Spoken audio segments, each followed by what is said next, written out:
Un temps auquel l'Église doit se réveiller.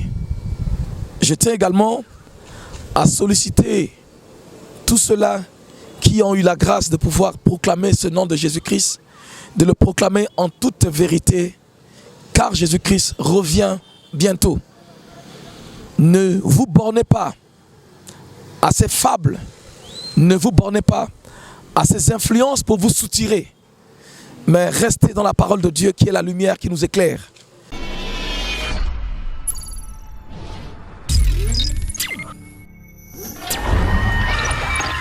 Bonjour fidèles amis téléspectateurs, vous tous sont en train de nous suivre partout dans le monde à travers notre chaîne YouTube ML Pro TV. Dans cette émission Les Ciels d'abord, c'est bien moi votre humble serviteur Alain Kabamba, autrement appelé le petit frère de Jésus-Christ.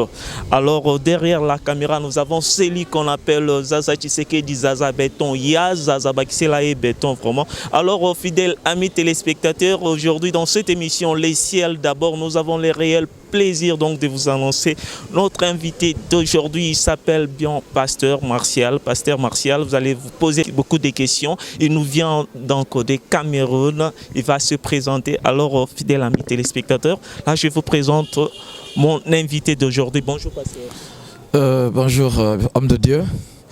Je suis très ravi de pouvoir parler aujourd'hui de la part de Dieu à tous ceux qui sont en train de nous suivre.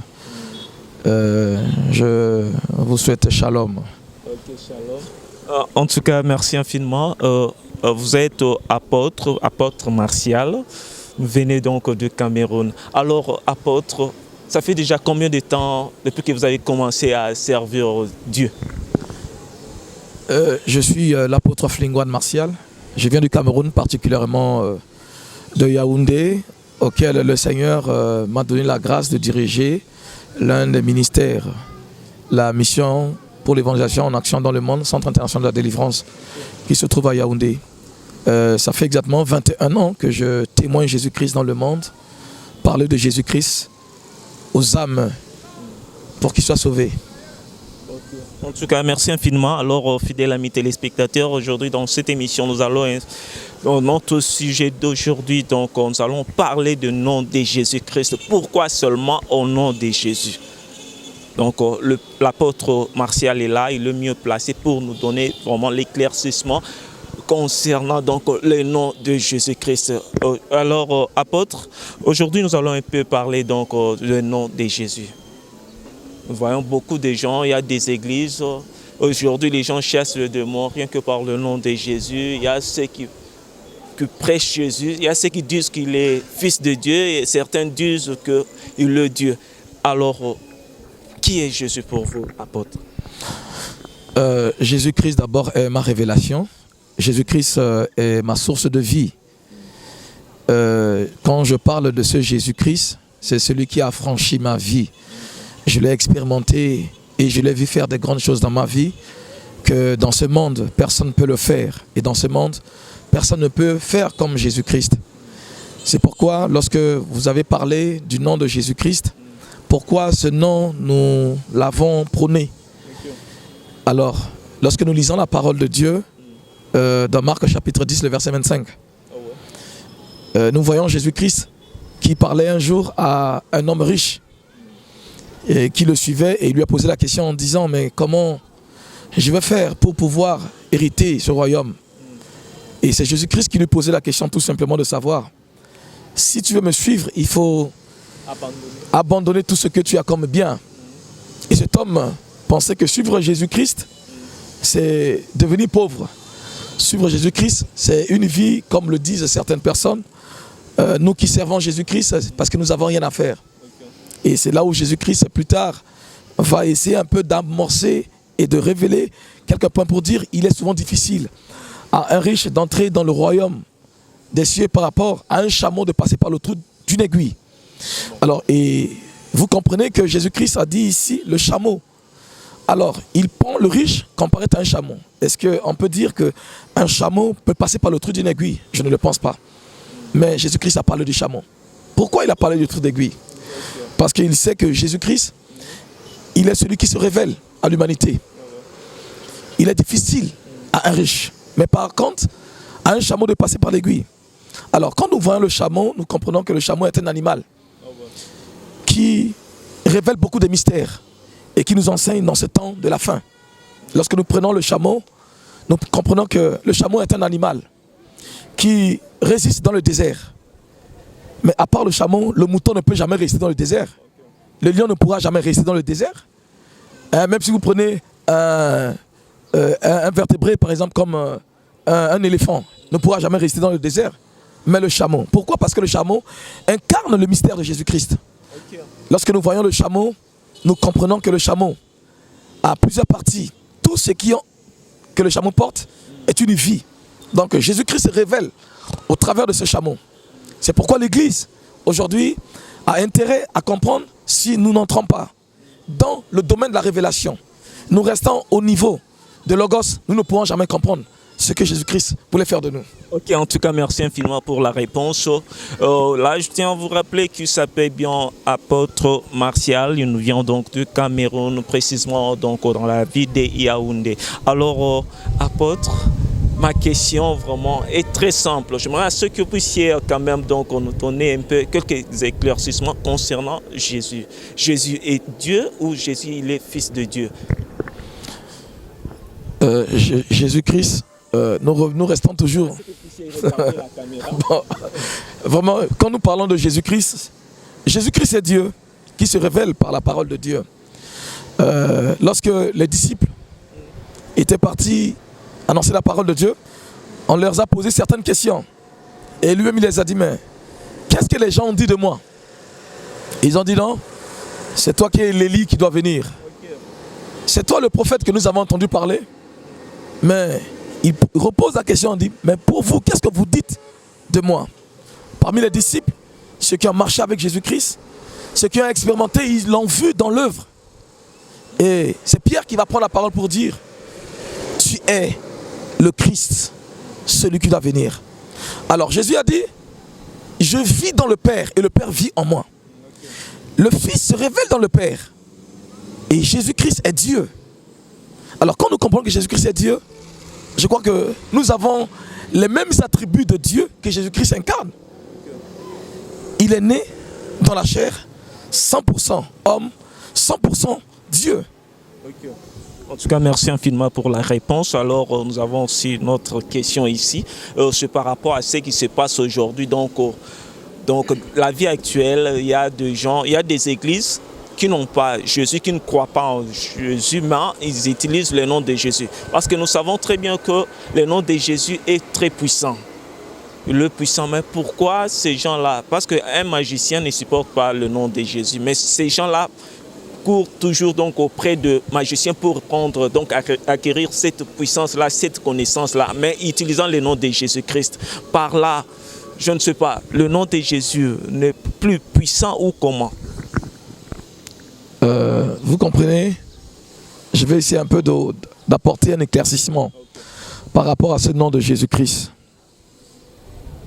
Le nom de Jésus-Christ que nous employons n'est pas ce nom-là qui donne la puissance.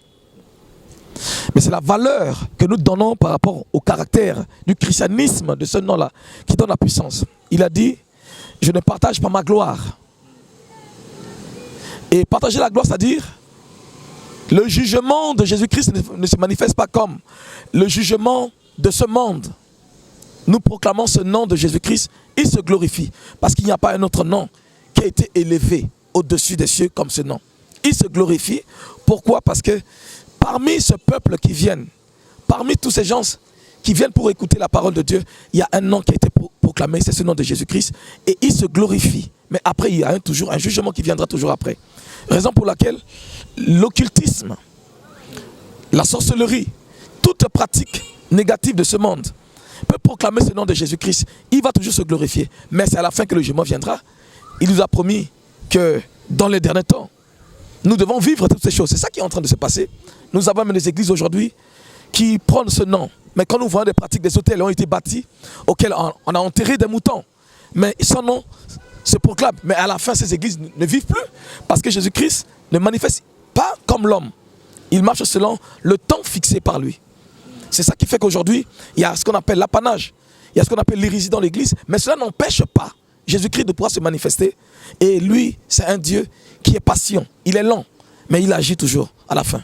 Ok, merci. Il est lent et il agit toujours. Alors, dès le commencement, il n'y avait pas Jésus. Mais on a eu à citer l'Ancien Testament. Mais pourquoi son nom peut avoir donc ampleur par là, l'éclaircissement? Je reviens encore à dire que Jésus-Christ est Dieu. Il est Dieu. Et son nom est élevé au-dessus de ton nom. Élevé au-dessus de toute royauté. Élevé au-dessus de toute richesse. Élevé au-dessus de tout ce qui existe. C'est par ce nom que nous proclamons. Donc, la valeur que ce nom de Jésus-Christ donne à l'humanité, il n'y a pas un autre nom qui est comparable à ce nom. Je donne un exemple. Quelqu'un qui entre dans un monde occulte, utilisant ses pratiques, travaillant jusqu'à la fin. Mais le jour où il rencontre ce nom, ne fût-ce que accepter, nous faisons dans l'église aujourd'hui, on ne demande pas aux gens, mais on leur demande tout simplement d'accepter Jésus-Christ en faisant la prière de la confession d'acceptation. Et ce nom-là, nous disons que je reçois Jésus-Christ comme mon sauveur et mon Seigneur. C'est un aspect qui est spirituel, qui vient, qui s'incarne dans la vie de l'homme, qui reçoit. Mais ça ne se manifeste pas maintenant. Ça prend du temps et à la fin, c'est chose que la personne abandonne. C'est pourquoi l'occultisme refuse toujours d'accepter ce nom. Parce qu'ils connaissent la puissance et l'efficacité de ce nom. La Bible dit qu'il est hier, aujourd'hui et éternellement, et puis il n'est pas un fils de l'homme pour se repentir. Mais nous savons très bien que cette même Bible-là précise très bien qu'il est l'admirable conseiller, donc Père éternel. Alors, pourquoi nous chassons toujours le démon seulement par le nom de Jésus? Alors, on pourrait tout simplement dire que non, je chasse le démon au nom d'admirable conseiller, au nom d'Emmanuel, au nom de Shiloh. Pasteur, pourquoi tout ça? Pourquoi seulement le nom de Jésus? Parce que tout l'appartient. Ok, non. Aujourd'hui est éternel. Et puis il n'est pas un fils de l'homme pour se repentir. C'est ce que dit la Bible. Alors, on essaie un peu de retourner dans l'ancienne alliance, auquel le prophète Ésaïe avait annoncé la venue de Jésus-Christ. Et quand nous lisons dans Luc, chapitre 1, et nous comprenons, qu'est-ce qui se passe? Il y a un ange messager, en l'occurrence de l'ange Gabriel, était venu donner des orientations, des précisions concernant le nom de celui qui devait venir délivrer l'humanité. Et on a donné le nom de Jésus-Christ. Et c'est ce nom-là qui nous donne le garantie, cette garantie qui est fiable. C'est ce nom-là qui nous donne l'assurance de vie. Raison pour laquelle rien ne peut résister devant ce nom. Le nom de Jésus-Christ prône toujours la victoire. Le nom de Jésus-Christ délivre de l'humanité. Et c'est ce nom que nous continuons à proclamer. Parce que ce nom n'a jamais changé.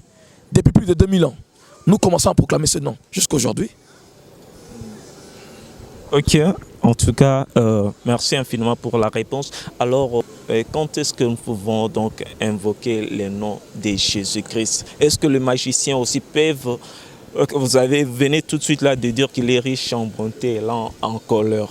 Vous avez dit qu'il y aura quand même le temps où il y aura le jugement va commencer. Quand est-ce que nous pouvons invoquer le nom de Jésus? Est-ce que les magiciens aussi peuvent aussi invoquer ces noms-là? Bon, le magicien... Il est le Dieu d'amour. Oui, c'est un Dieu d'amour. Et il agit pas comme l'homme, je l'ai répété ici. Jésus agit selon son temps fixé. Et ce nom que nous invoquons, ce nom, lui-même s'incarne dans ce nom, qui donne une identité auquel il est omniprésent, omniscient. À tout moment, nous pouvons invoquer ce nom. Ça, c'est le premier aspect. Le deuxième aspect que je vais parler ici, c'est l'aspect auquel, lorsque nous invoquons ce nom, et ce nom descend et fait taire toutes les voix, raison pour laquelle il est écrit que là où son nom est proclamé, il règne. Alors le nom de Jésus-Christ règne, nous essayons un peu de voir dans une assemblée des saints, dans la Bible, nous avons une femme qui était possédée d'un esprit de Python, mais qui prononçait, qui était une prophétesse, qui parlait de Jésus-Christ, mais elle proclamait ce nom-là depuis.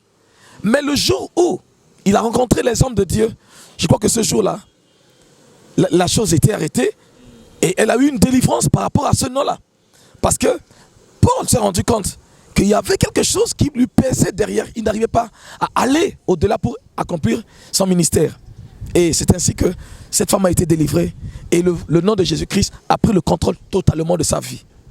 Voilà ce qui était passé dans la Bible. Ok, merci apôtre. Alors j'ai encore une question. Lorsque vous priez, peut-être vous imposez donc la main sur une personne. Qu'est-ce qui guérit? C'est le nom de Jésus ou c'est la foi que la personne a? Là, il faut que je parle un peu sur ce point-là. L'imposition de main, c'est... Parce que la Bible dit « invoque, moi je te répondrai ». Parce que nous savons très bien que tant que fidèle, un enfant de Dieu, il faut toujours invoquer le nom de Jésus-Christ. Maintenant, je me demande, j'impose la main donc au nom de Jésus. Maintenant, la question que je vous pose est que ce qui guérit, c'est le fait de citer le nom de Jésus ou c'est la foi que la personne? Il y a un aspect que je vais d'abord ouvrir ici. Nous devons d'abord savoir que l'imposition de main, c'est un ministère. Imposer les mains n'est pas une solution. L'imposer la main n'est pas une réponse à une demande. Au nom de Jésus. Oui, au nom de Jésus-Christ. Mais lorsque nous imposons la main et que nous proclamons ce nom de Jésus-Christ, ce nom prend le caractère sacré. Et la personne qui reçoit ce nom, évidemment, dans le degré de la spiritualité, est guérie instantanément. Selon la première chose, cela dépend de l'homme de Dieu qui proclame ce nom. Puisque tout le monde, quelqu'un peut dormir aujourd'hui, se réveille, il devient prophète. Il va proclamer son nom, ce nom-là. Parce que c'est un nom que Jésus-Christ, il laisse ce nom-là. Et on peut aller imposer. Raison pour laquelle vous voyez aujourd'hui, il y a un débordement dans le corps de Christ. On impose la main aux gens, on proclame le nom de Jésus-Christ, les gens ne sont pas guéris. Mais on impose la main à certaines personnes qui sont guéries. Il y a deux facteurs ici. Le premier facteur, c'est l'imposition des mains au nom de Jésus-Christ, qui, l'homme de Dieu, celui qui est l'émetteur, il émet la grâce qu'il est, au nom de ce Jésus-Christ, ça se manifeste. Le deuxième aspect, la foi de cette personne peut également lui apporter la guérison par ce nom de Jésus-Christ. Ok, en tout cas, merci pour la réponse. Vraiment, comprenez, donc ça fait quand même du bien. Donc, en tant qu'enfant de Dieu, il faut premièrement donc connaître la valeur donc du nom de Jésus. Alors, apôtre, vous avez servi Jésus pendant quelque chose de 21 ans déjà. Alors, quoi avez-vous déjà trouvé de bon en servant Dieu? Ce qui vous pousse donc à continuer toujours donc à les servir jusqu'aujourd'hui?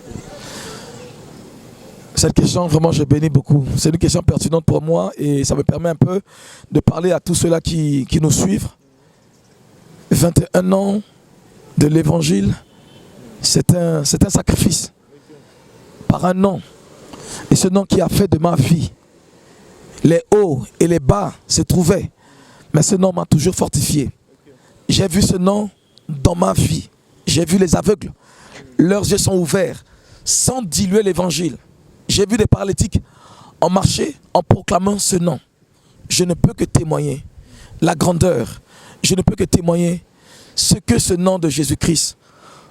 En recevant Jésus-Christ dans sa vie, en marchant avec intégrité, sincérité de cœur, en respectant les principes dans une vie de consécration, ce nom aura toujours efficacité dans nos vies. Servir le Seigneur, pour moi, c'est un métier qui est très noble. Servir le Seigneur, pour moi, c'est une grâce. Servir le Seigneur, pour moi, c'est un sujet de témoignage et de reconnaissance. Ok, en tout cas, merci infiniment. Bon, il nous avait appris, montré même comment prier. Vous connaissez très bien la prière, prier au nom du Père, du Fils et du Saint-Esprit. Oh, le Père là, c'était qui? Parce que c'était Jésus qui apprenait à ses disciples à prier. L'éclaircissement par rapport à ça. Là, vous parlez de la Trinité. C'est parce que c'est Jésus lui-même qui apprenait donc à ses disciples à prier. Oui, mais Jésus a appris à ses disciples dans Matthieu 6. Mais au nom du Père, quel était le Père que Jésus disait donc à ses disciples? Ici, nous pouvons comprendre tout simplement, nous n'allons pas très loin, nous devons comprendre que quand Jésus-Christ parlait à ses disciples, la manière dont nous devons prier. Notre Père qui est aux cieux, c'est lui-même qui se révèle.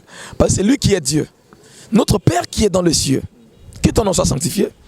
Donc ça veut dire que nous prenons la prioritaire, notre Père, Jésus-Christ qui se révèle comme Fils, mais il nous oriente, lui qui est encore le Père. Donc il n'y a pas une séparation dans la Trinité. Il n'y en a pas de séparation dans la Trinité, il n'y en a pas. Il n'y en a pas, hein? Ok, merci. Merci, apôtre. En tout cas, donc ça fait du bien. Il faut connaître Jésus. Raison pour laquelle on m'a toujours appelé le petit frère de Jésus-Christ. J'aime Jésus. En tout cas, apôtre, vraiment, qu'est-ce que nous sommes censés maintenant donc de faire tant qu'enfants de Dieu pour ne pas rater ces jours-là si merveilleux où le Messie retournera pour nous prendre? Chacun de nous doit d'abord se préparer à l'enlèvement de l'Église. Nous devons avoir marché dans la crainte de Dieu. Ce sont des principes. Mener une vie de sanctification, manifester l'amour afin de préparer le retour glorieux de Jésus-Christ pour enlever son Église auquel nous appartenons, au corps de Christ qui est l'Église. Ok, en tout cas, merci infiniment. Merci pour la réponse. De là, je salue donc Etapé Mimi Mamokonzi, pourquoi pas donc inspecteur Sam Bangamba. Donc, ma mission l'ONG, donc, Ndemakambo, vraiment. Ainsi qu'à mon boss Igwe, Léon Milambo, donc, où met la place aux arts, donc, pourquoi pas, donc, grand prêtre maire, donc, Yuris Mavinga. Là, je vous salue partout où vous êtes. Zaza Tshisekedi, Zaza Béton, Zaza Solution, vraiment, c'est les solutions, les sources, donc, pour Yazazande à Pesakamakambo. Alors, apôtre, vraiment, je vous donne juste 5 minutes. Hein? Que vous puissiez quand même édifier les enfants de Dieu par rapport au nom de Jésus. Il y a ceux qui ne savent pas prier. Qu'est-ce qu'ils peuvent faire pour eux? Il est écrit dans la parole de Dieu qu'il y a des brebis galeuses qui se sont introduits dans la maison des hommes et des femmes. Et ce que je peux dire à tous ceux-là qui me suivent, que nous sommes dans un temps qui est très difficile, un temps qui est influencé par ce qu'il vit, un temps auquel la parole de Dieu est en train d'être diluée, un temps auquel l'Église doit se réveiller. Je tiens également à solliciter tous ceux-là qui ont eu la grâce de pouvoir proclamer ce nom de Jésus-Christ, de le proclamer en toute vérité, car Jésus-Christ revient bientôt. Ne vous bornez pas à ces fables, ne vous bornez pas à ces influences pour vous soutirer, mais restez dans la parole de Dieu qui est la lumière qui nous éclaire. Lorsque nous sommes affranchis réellement par la parole de Dieu, nous pouvons marcher sur le chemin qui est Christ. C'est lui qui est notre indicateur par excellence, c'est lui qui est notre fondement, c'est lui qui est notre valeur sacrée dans toutes choses. Là où vous priez, auquel l'Église n'est pas vivante, je vous ordonne de quitter cette Église. D'aller là où le vrai nom de Jésus-Christ est proclamé. Là où on mène une vie de consécration, là où on met une vie de sincérité envers vérité. Car Jésus-Christ est le même hier. Le même Jésus-Christ qui était au temps primitif, qui s'est révélé dans le cénacle, auquel les disciples ont reçu le Saint-Esprit et qui ont commencé à marcher. Il est écrit que l'Esprit de Dieu, c'est lui qui viendra pour nous enseigner. Lorsqu'une église, une assemblée ou une famille ne marche pas avec l'Esprit de Dieu, la chair est obligée de les entraîner vers la perdition. Ma prière, mon exhortation est que Dieu ouvre les voiles qui se trouvent devant vous afin de voir clair pour pouvoir sortir de cette prison. La prison est en train d'entraîner beaucoup de gens à la perdition. Ne vous conformez pas au siècle présent, mais plutôt condamnez ces choses-là. Condamnez ces choses par votre vie de sacrifice. Le christianisme, c'est une vie de sacrifice. Le christianisme n'est pas une vie de cadeau. Beaucoup pensent, lorsque nous venons en Christ, immédiatement nous recevons le mariage. Maintenant, nous recevons le voyage. Ça, c'est archi faux. Le Christ, lorsque nous venons en lui, il nous fait ce qu'on appelle un travail de transformation qui est ce qu'on appelle la purification. Il enlève en nous les caractères négatifs. Il nous prépare d'abord afin d'obtenir ce que nous voulons. Ne soyez jamais pressés vers la bénédiction, mais laissez la chose spirituelle habite en vous, prend le contrôle de votre vie. Cela vous permettra de posséder tout simplement ce que Jésus-Christ vous a donné. Il a dit, selon la parole de Dieu, 2 personnes ne peuvent jamais marcher ensemble sans être convenues. Ou soit vous marchez dans les ténèbres, ou soit vous marchez dans la lumière. Mais je vous conseille, selon la Bible, pour moi, je préfère que vous marchiez vers la lumière, car cette lumière éclairera vos familles. Nous avons besoin qu'un jour, nous puissions nous retrouver dans le ciel. Le monde passera, les biens passera, la femme passera, la famille passera. Mais la seule chose qui nous restera, c'est la parole de Dieu qui est notre lumière. Lorsque nous nous accrochons à cette parole, bien aimé, demain dans le ciel, il y aura de la joie. Nous témoignerons cela. Permettez-moi de vous dire que le Seigneur vous bénisse. Vous qui m'écoutez, que le Seigneur vous accorde grâce. Nous avons les genoux, nous pouvons fléchir pour que le Seigneur se révèle en nous. Il est celui qui se révèle. Jésus se révèle, même dans vos chambres. Il se révèle en vous. Il m'a apparu, je l'ai vu de mes yeux. Il m'a parlé dans les oreilles. Il est ce même Dieu qui est capable de faire dans ta vie. Que le Seigneur vous bénisse. Amen. En tout cas, merci infiniment pour la bénédiction. Apôtre, votre numéro de téléphone. Et puis, j'aimerais que vous puissiez aussi dire, parler à ceux qui nous ont suivis, afin donc, de pouvoir s'abonner sur notre chaîne ML Pro TV. J'appelle à tous ceux-là qui nous suivent, les amis de Facebook, ceux de YouTube, de s'abonner sur ML TV. C'est ML Pro TV, c'est une chaîne à renommée internationale qui parle de la véracité et la praticabilité de la parole de Dieu. Je suis au 081 124 57 69. 081 124 57 69. Je sais que là, c'est pour ici, le Congo, mais ailleurs, le code... Le code, c'est plus 237 697 53 69 21. 600 et plus 237 697 53 29 41. Là, je vous dis un grand merci quand même d'avoir répondu. Donc, là, je vous promets que la prochaine émission, nous allons encore recevoir l'apôtre Martial. Je pense que vous êtes tous bénis partout, vous êtes en train de nous suivre. Je salue Etapé Mimi Maman Mokonzi, Zaza Tshisekedi Zaza Beton Balobi, Yeyo Bel Gandombeli, ainsi que l'inspecteur Sam Balobi, Mamicel ONG. Vraiment donc des Makambo. C'est bien moi, votre humble serviteur Alain Kabamot, qui m'a appelé le petit frère de Jésus-Christ. Pourquoi pas Princilia Mayala, je te salue. Ce que mes 2 enfants, Blessing Galula ainsi que Nathalie Massengo. Là, je vous promets que à la prochaine émission, nous allons encore recevoir l'apôtre Martial. L'apôtre, je vous dis un grand merci. On se retrouve au prochain numéro. C'est moi qui vous remercie. Ok.